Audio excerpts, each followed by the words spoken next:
नफरत के बीच से भी तो मोहब्बत फूट सकती है ना। दरगाह पे हाजिरी देने गई थी, पर वहाँ तो कोई और ही नजारा देखने को मिल गया। देखिए, खेल भी हमारा है, खिलाड़ी भी हम दोनों हैं और मैदान भी हमारा है, इसलिए आप इससे दूर ही रहिए।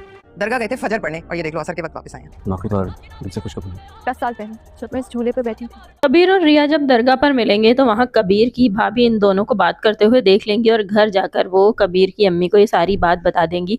ऐसे में हम देखेंगे कि कबीर की अम्मी बहुत ज़्यादा परेशान होंगी और वो कबीर से इस बारे में पूछेंगी तो कबीर यही कहेगा कि मैं दरगाह पर गया था, वहाँ रिया भी आ गई, तो इसमें मेरा कोई कसूर नहीं।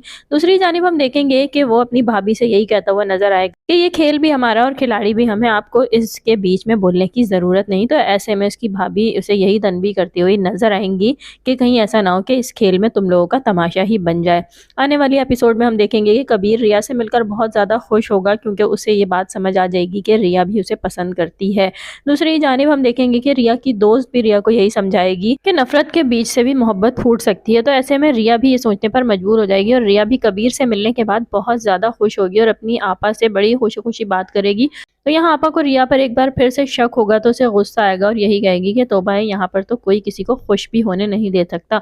आने वाली एपिसोड में हम देखेंगे कि दरगाह पर जब ये दोनों मिलेंगे तो यहाँ कबीर रिया से यही पूछता हुआ नजर आएगा कि तुम आखिरी बार कब खुश हुई थी। तो ऐसे में रिया बड़ी ही सादगी के साथ उसे यही बताएगी कि 10 साल पहले जब मैं इस झूले पर बैठी थी। और ये सुनकर कबीर भी हैरान रह जाएगा और वो रिया को देख के मुस्कुराएगा। तो रिया उससे पूछेगी कि तुम मेरा मजाक उड़ा रहे हो, और कबीर यही कहेगा कि मैं मजाक नहीं उड़ा रहा बल्कि अपना और तुम्हारा फ्यूचर देख रहा हूँ। और ये सुनकर रिया भी खामोश हो जाएगी। यहाँ आने वाली एपिसोड बहुत ही इंटरेस्टिंग होने वाली और अब इन दोनों को ही इस बात का एहसास होने लगा है कि ये दोनों अब तक एक दूसरे से मोहब्बत ही करते हैं, नफरत नहीं।